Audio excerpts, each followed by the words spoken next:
And we begin with new fallout on some major political stories, from President-elect Trump's decision to shut down his charitable foundation to growing outrage in Israel over a UN Security Council resolution condemning its settlements.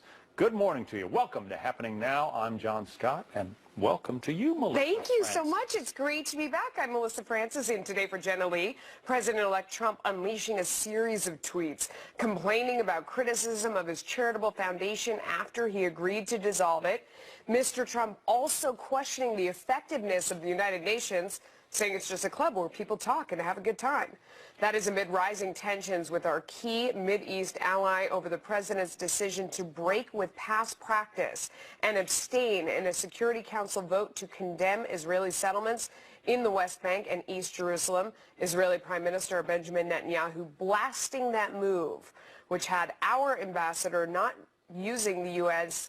veto power to block it. A top Israeli diplomat now claims that President Obama masterminded the vote and that he has clear evidence of the White House's role.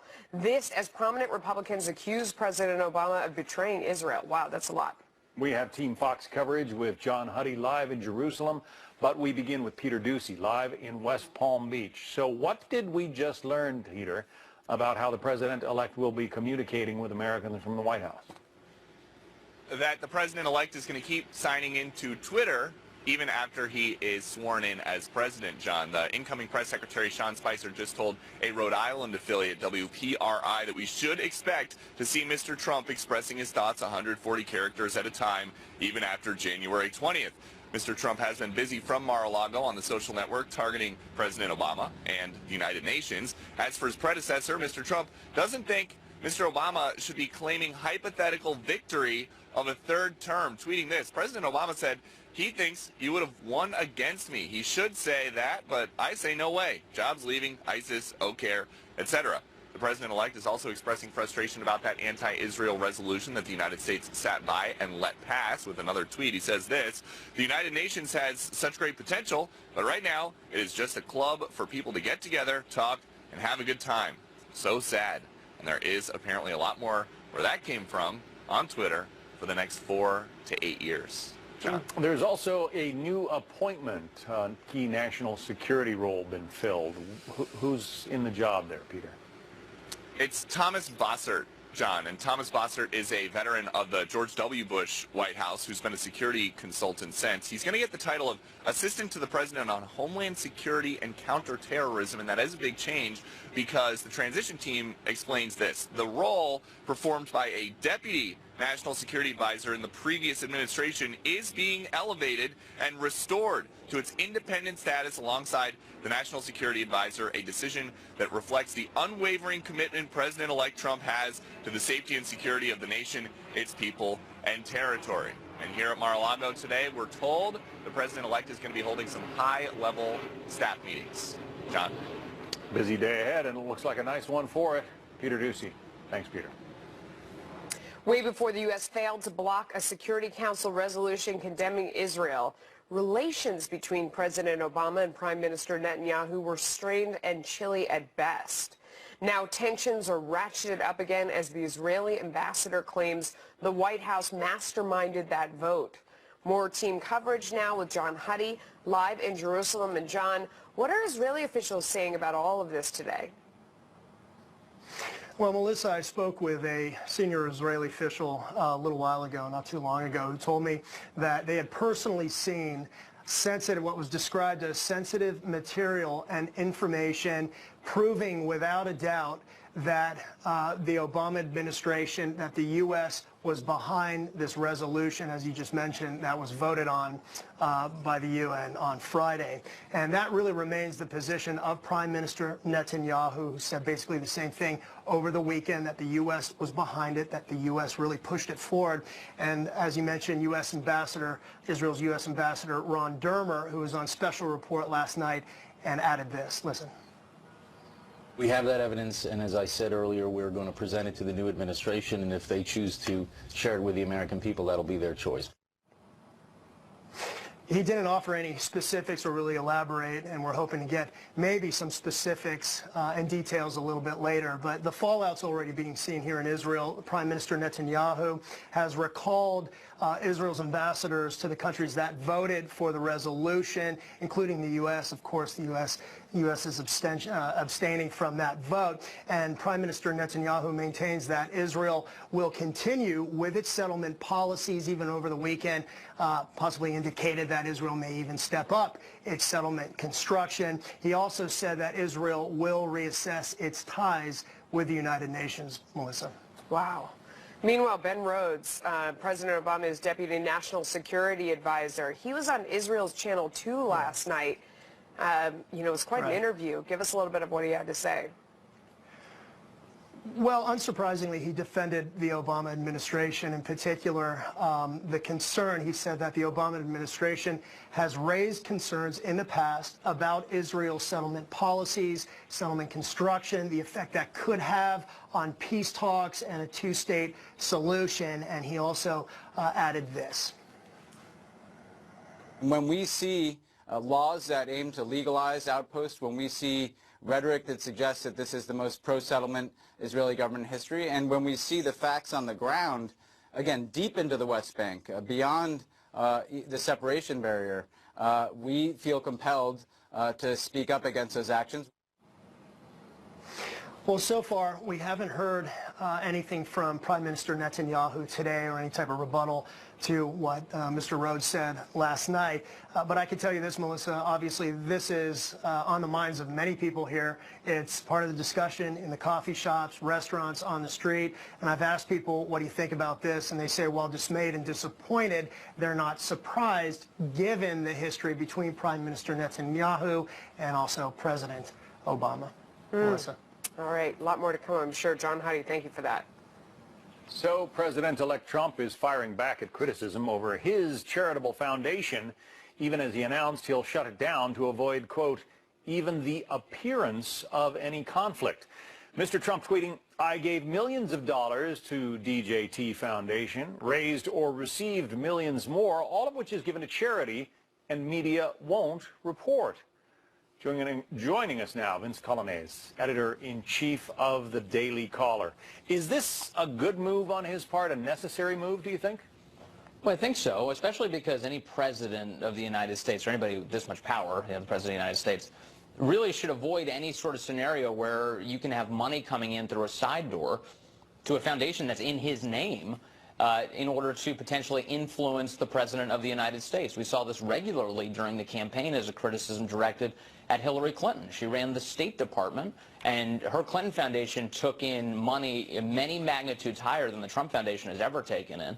And there were many, many allegations that people were paying to play within the Obama administration. I mean, we could just look at one example. Hundreds of times Clinton Foundation donors were given seats at White House state dinners. So there are very clear intersections between the government and that charity. And I think Donald Trump is looking to avoid getting into any sort of similar trap by having a foundation open while he's president. But he's not legally allowed to fully dissolve the thing yet, is he? Well, that's what they're saying. The lawyers are looking at this and suggesting that he can't legally fully dissolve it. But what he can do is the pragmatic thing, which is to essentially shutter it, decide like, hey, it's closed for business, I'm not going to be doing anything else with it, and all of those decisions he can make right away. The actual legal process of dissolving it is a technicality that he may have to wait for, but for now, he can stop using the foundation as a charitable vehicle at all. So this will avoid some of the accusations that dogged Hillary Clinton, especially during her White House campaign run, that she was making the Clinton Foundation open to people who may have wanted to curry favors with the Obama White House. Right, and in U.S. election law, foreigners, for instance, can't give money to candidates. But the massive loophole that existed with Hillary Clinton is that she had this foundation, which was worth hundreds of millions of dollars, taking money from foreign governments, from foreign people, from just individuals who were hoping to buy influence. Many of the John Podesta emails suggested that there was certainly influence peddling going on. So this all while she was in one of the most powerful positions in the country as Secretary of State. So this is really, I think, a good opportunity for Donald Trump to close off what would be a massive side door for purchasing influence and say, I'm not going to allow that. Well, you know, he mentioned last week, I think it was, the fact that she raised so much and spent so much more money during the election than he did, and he still won the office. A lot of those wealthy donors probably expected something in return from a Clinton White House. He doesn't have that litany of big money donors supporting his candidacy.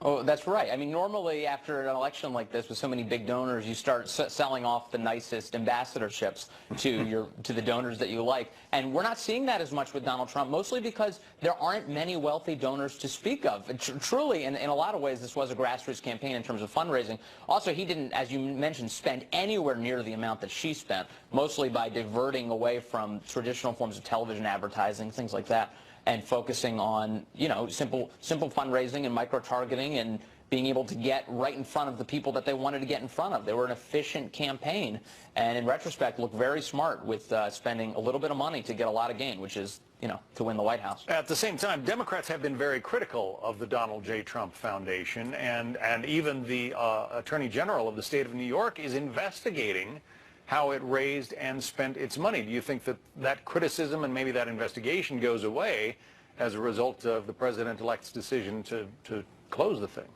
Well, I think one of the reasons we even know the technicalities that he can't quite dissolve it right away is because it's under investigation. And I don't think the fervor with which Democrats have been treating Donald Trump, which is to say, always looking for lines of attack, is going to diminish. I mean, Democrats clearly, and especially in this case, are going to be using any sort of handhold they can to suggest that Donald Trump isn't a good faith actor, that he's a con man, that he's something less than a moral president. And by attacking the Trump Foundation, I think they have a handhold, and I think that will continue, whether or not it continues to exist in any meaningful sense. Vince Coglianese, editor-in-chief at the Daily Caller. Vince, thanks. Thank you. Wall Street could break another record today as the Dow inches closer to the 20,000 mark. Coming up, we have a live report from the New York Stock Exchange on what could be the tipping point. And a blizzard closing roads and airports in the country's midsection, where that snow could be heading next.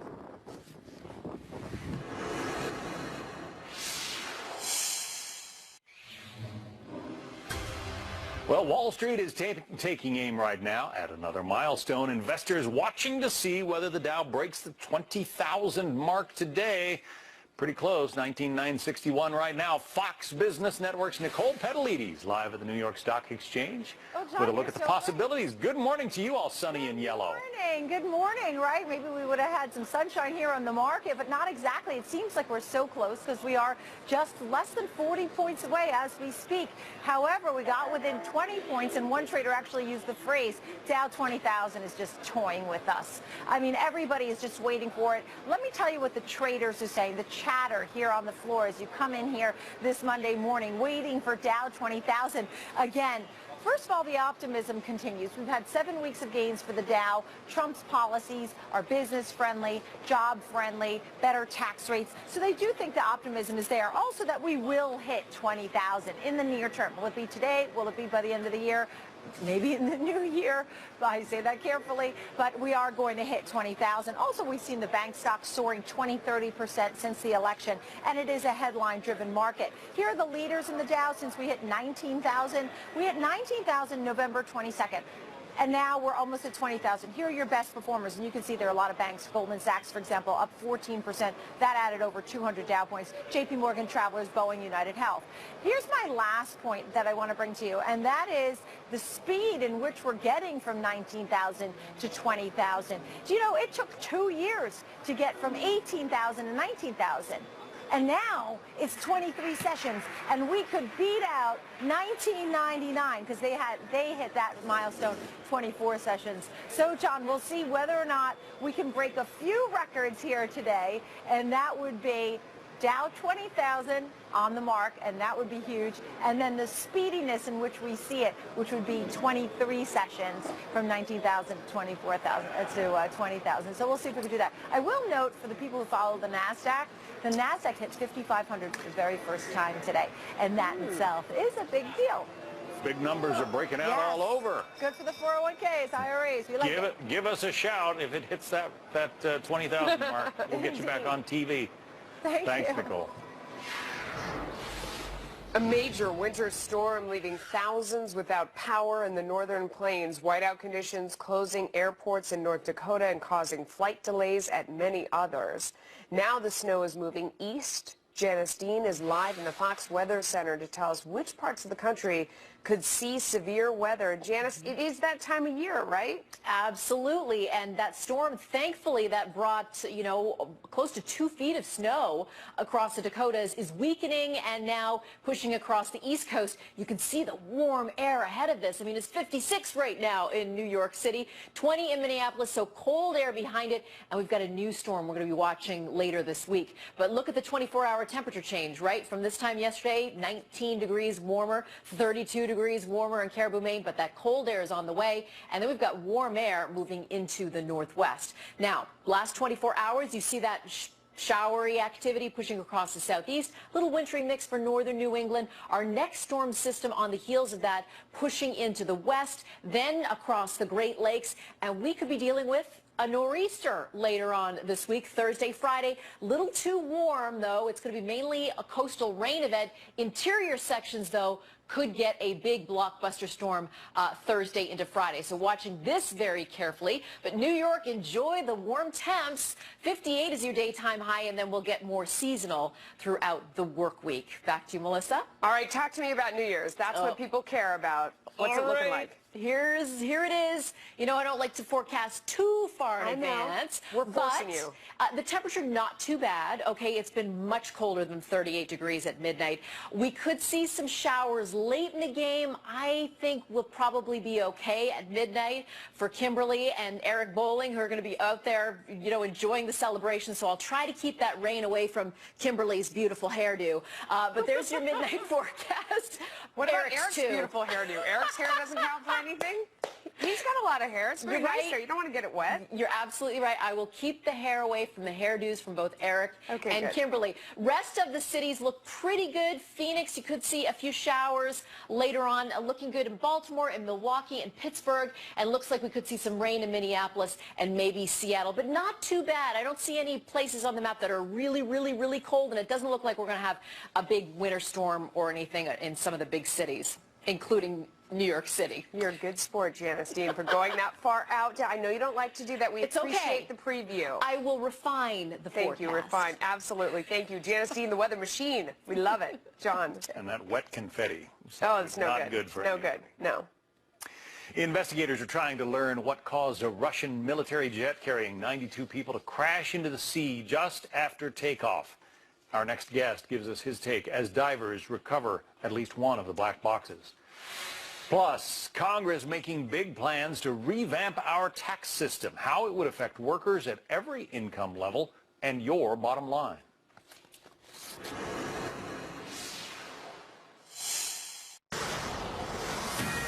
A Fox News alert and search crews in Russia locating the flight recorder from a Russian military jet that crashed into the Black Sea this weekend. Investigators are now working to extract the data from the black box after it was found intact. All 92 people on that jet are presumed dead.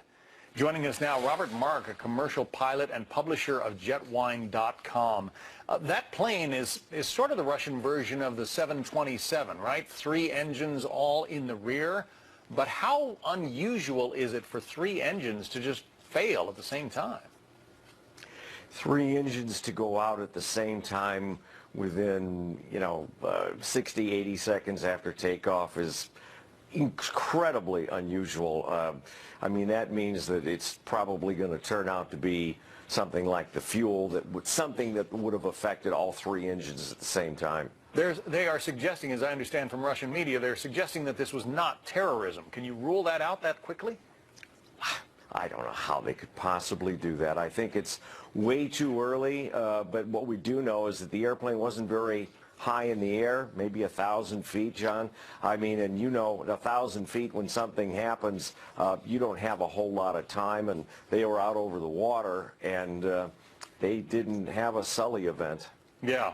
I mean, it potentially could have happened the same way if the pilots had been able to pull off the kind of miracle on the Hudson landing that he pulled off if they could have done that on the Black Sea, why do you suppose that wasn't apparently possible in this case? Well, the one thing that I haven't been able to verify yet is whether this happened in daylight or in the dark.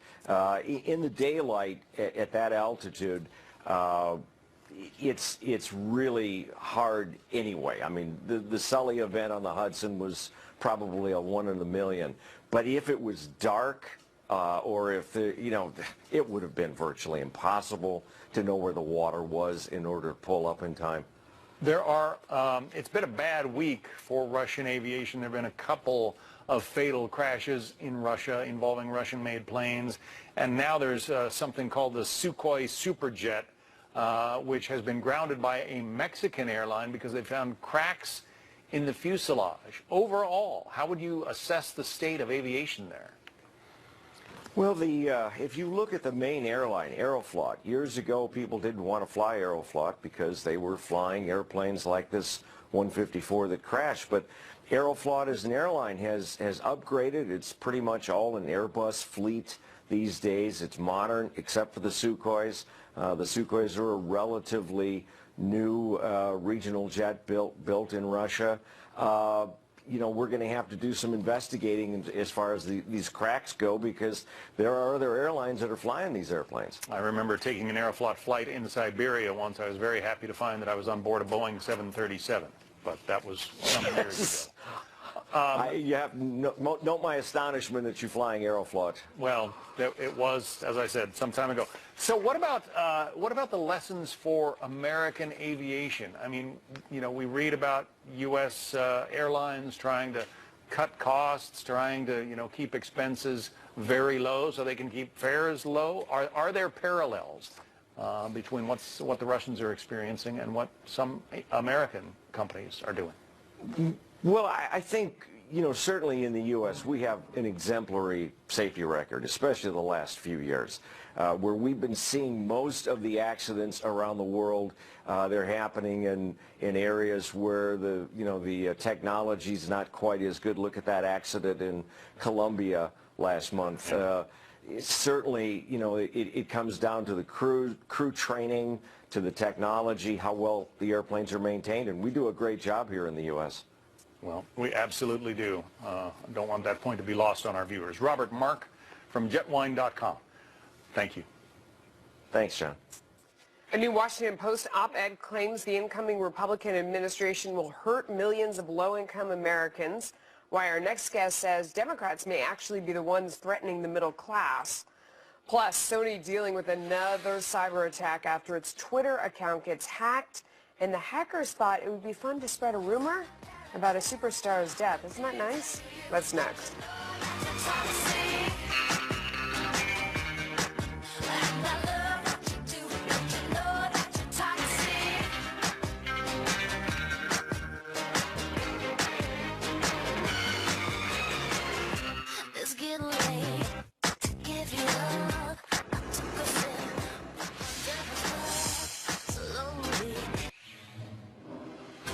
Right now, it looks like hackers have cracked the code to Sony's Twitter account, spreading the fake news that Britney Spears had died.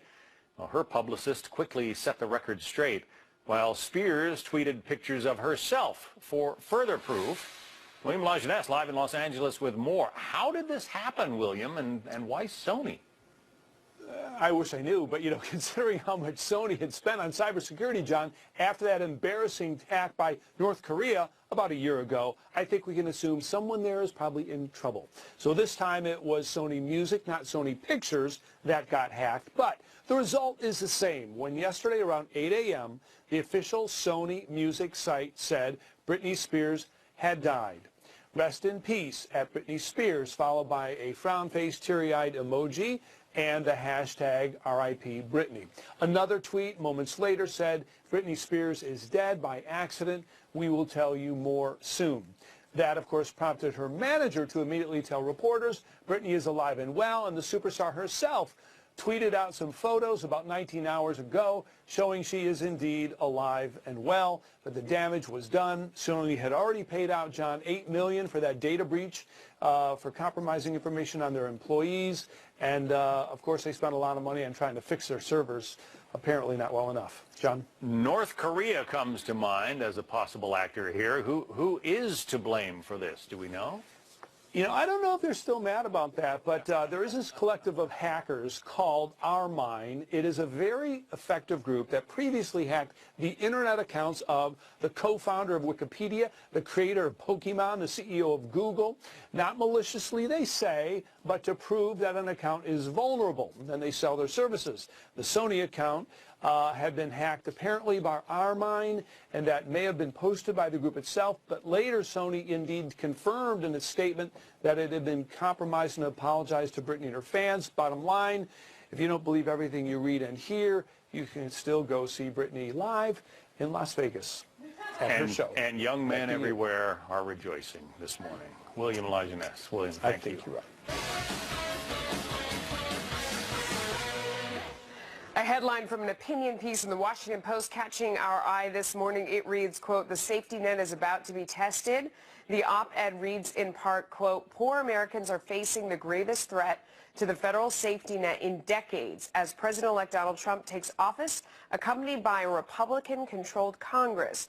The risk to essential benefits for tens of millions of low and moderate income Americans include losing coverage extended to them by the Affordable Care Act, threats to the fundamental structure of the Medicaid health insurance program for the poor, and further reduction of already squeezed funding for scores of other important programs serving the most vulnerable Americans." So is that a fair critique of the GOP's plan? Let's bring in our legal panel. Here now is Hank Scheinkampf, former Democratic consultant for the Clinton-Gore campaign. And we have Jeannie Zaino. She's a political science professor at Iona College in New York. Thanks to both of you for joining us. Hank, let me start with you, because the first piece of that assumes that the Affordable Care Act is ripped away and not replaced by anything. And no one's saying that's what's going to happen. Well, that's right. We need an alternative to the Affordable Care Act if it's going to be taken apart or dealt with.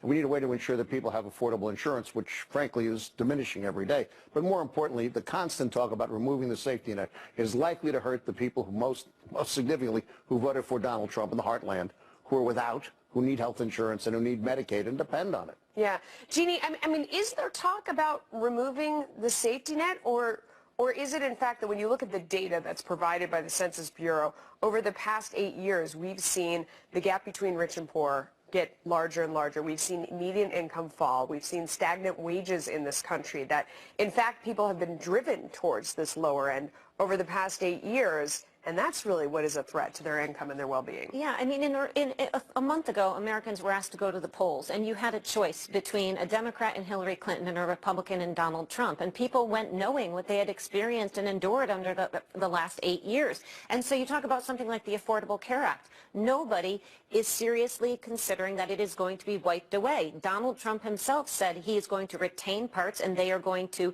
try to, quote unquote, fix it. So I do not believe for a second that they are going to be wiping away the social safety net. It simply won't happen. As Hank mentioned, the very people who voted for Donald Trump, he is not going to destroy the safety net that they need to live.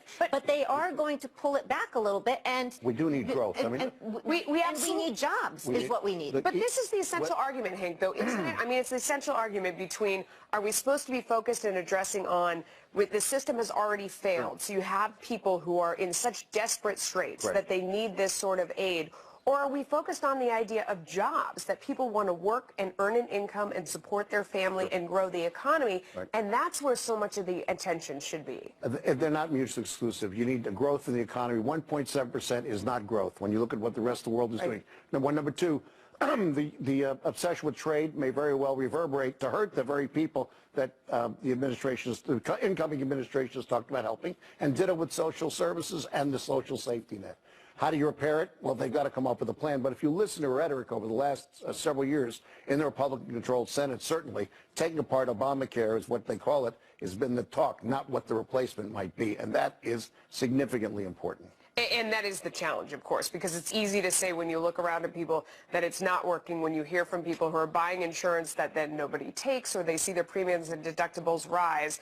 At the same time, going in and fixing the system is the real challenge. I mean, are there signs that the Republicans have some ideas how to do that? It's a real challenge, but let's not forget, Bill Clinton himself came out before the election and said this thing needs to be fixed. Everybody agrees it needs to be fixed. And Republicans' challenge is going to be showing how they're going to fix it. But what we do know so far is at least the president-elect himself has said, we're not going to take away the good parts of the Affordable Care Act. We are going to repair it, and it's in desperate need of repair. And let's not forget, our social safety net is also in desperate need of repair. Nobody wants to talk about the tremendous problem we have in this country with entitlements, and that reform is essential or our economy won't grow, to Hank's point, and it desperately needs to grow. Entitlements that benefit the rich, including reforming the tax code, would be a good start to this, number one. And number two, frankly, I want to meet the guy, the Republican, who's prepared to take on the insurance industry and say, by the way, guys, you've made a tremendous amount of money over the last 3 years. I mean, if you look at the way Donald Trump has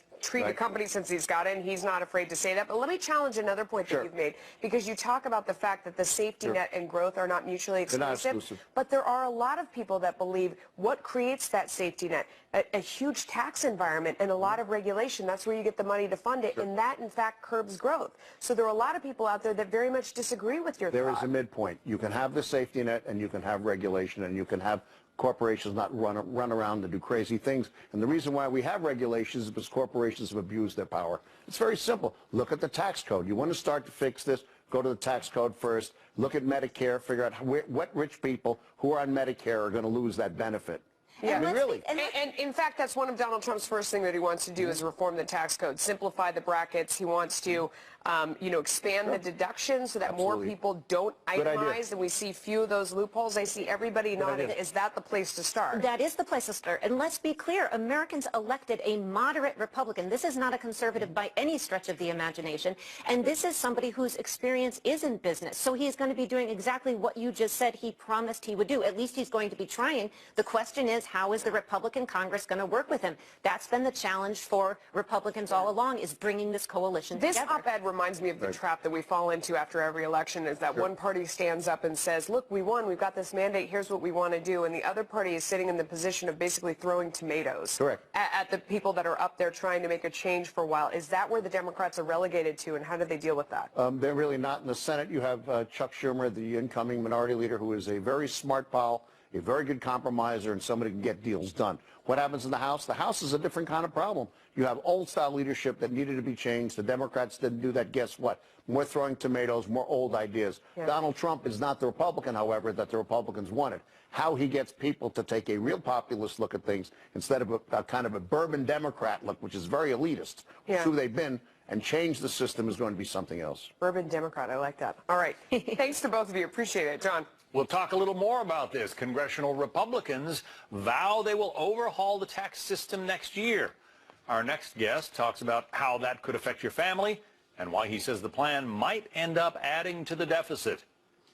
Plus, a beautiful sight in this Australian park. What caused waterfalls in the desert?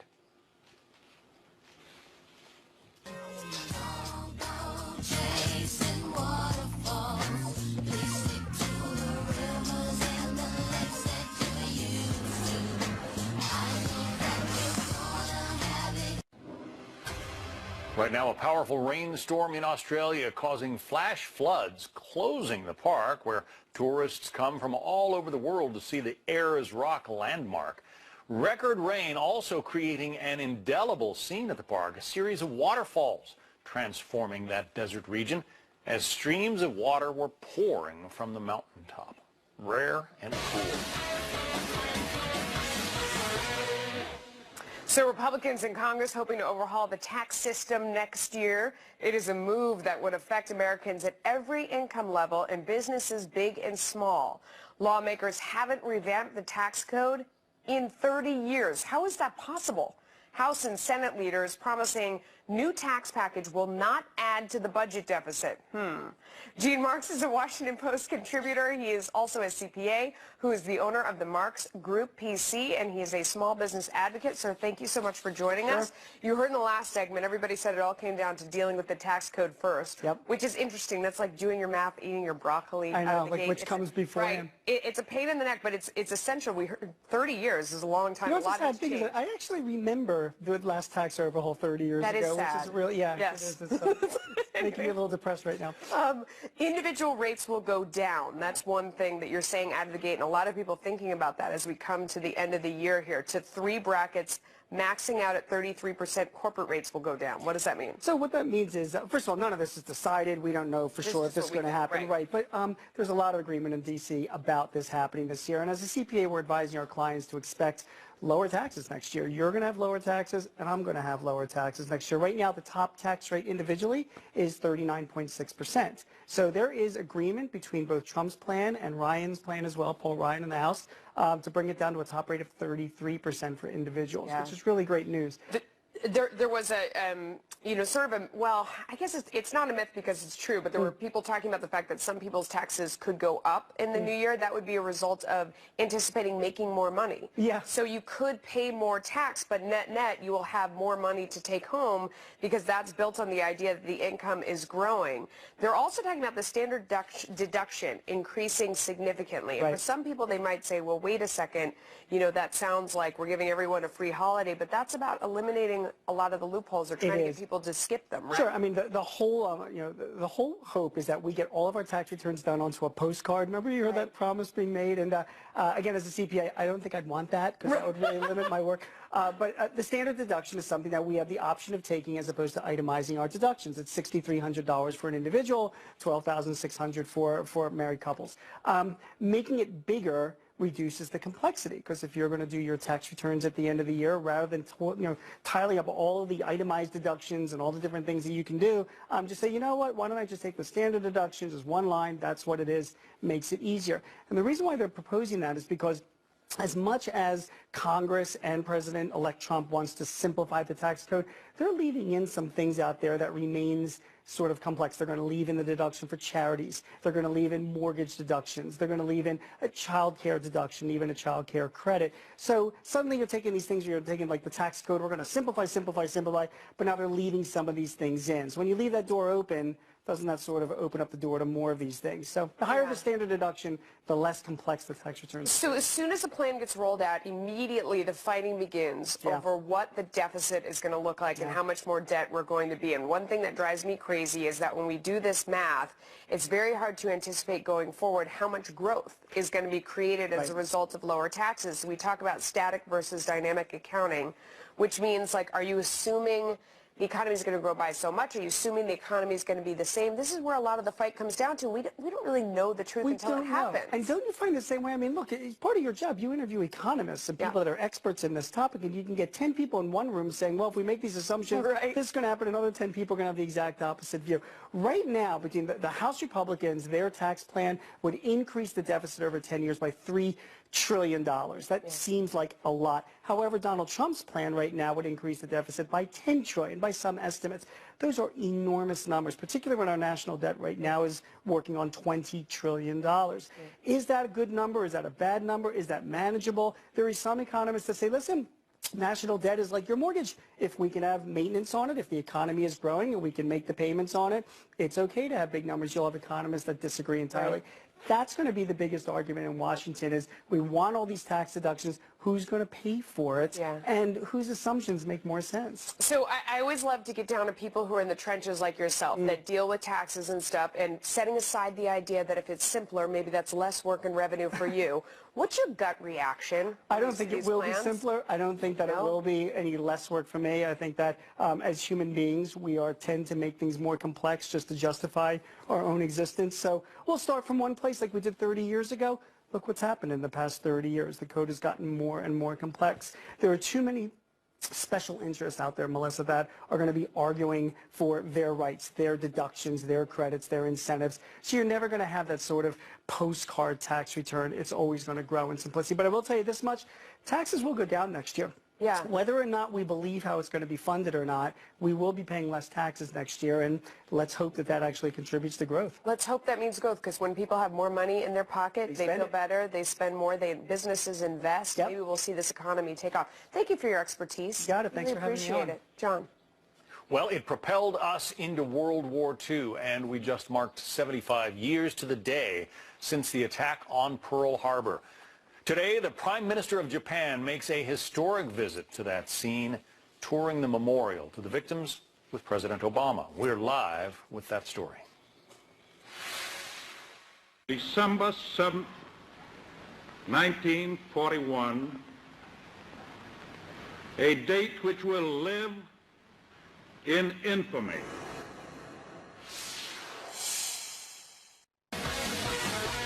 Let's check out what's ahead on Outnumbered at the top of the hour. Sandra and Kennedy, what do you have? Hey, John. Well, Israel's prime minister calls it a shameful ambush by the U.S. Its ambassador says it has evidence the Obama administration was behind it.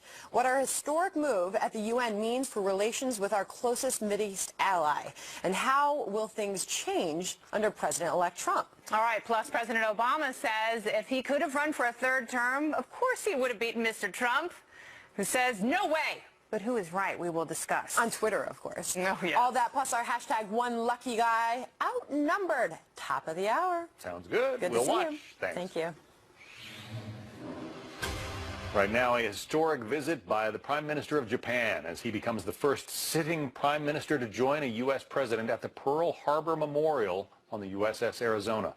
In a few hours, the two leaders will tour that haunting memorial. Kevin Cork, live at Pearl Harbor in Hawaii with an update. Kevin. John, always nice to talk to you, my friend. You're right. A very important day in terms of the historic relationship between these two allies.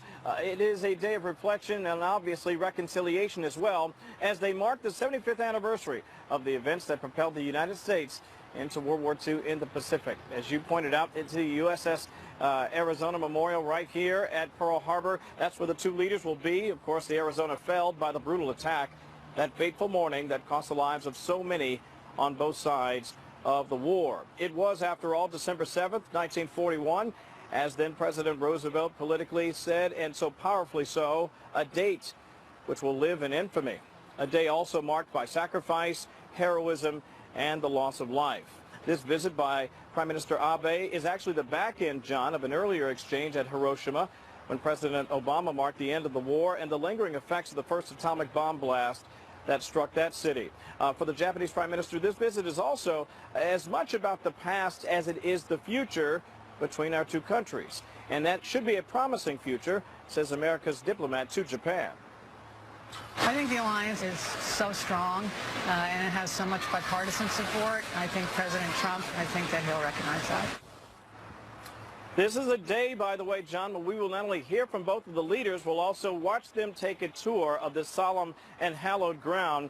Interesting, we also should point out we'll be talking about what this may mean for the future of U.S.-Japanese relations, including how President Trump, President-elect Trump now, but soon to be President Trump, will view that relationship, in particular the security arrangements between our two countries. We'll talk about that later on, but for now, back to you. How things have changed in 75 years. Yes, indeed. The blink of an eye in some respects. Kevin Cork. Kevin, thanks very much.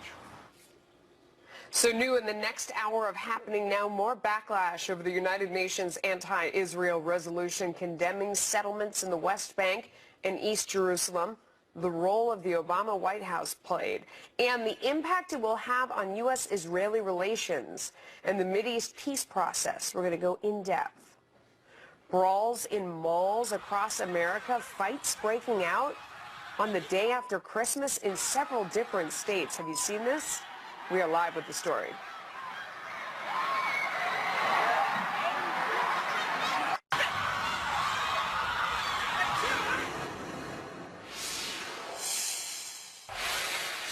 I'm not ready to say goodbye to 2016. It's been a good year. It has been a good year. I really enjoyed it. You know, I've got a great idea. Why don't we come back in an hour? We'll do another hour of this. Right. We've still got some time before New Year's Eve. I've enjoyed having you here today, and I'll look forward to the second hour, okay? All right. So see you back here then. Outnumbered starts right now.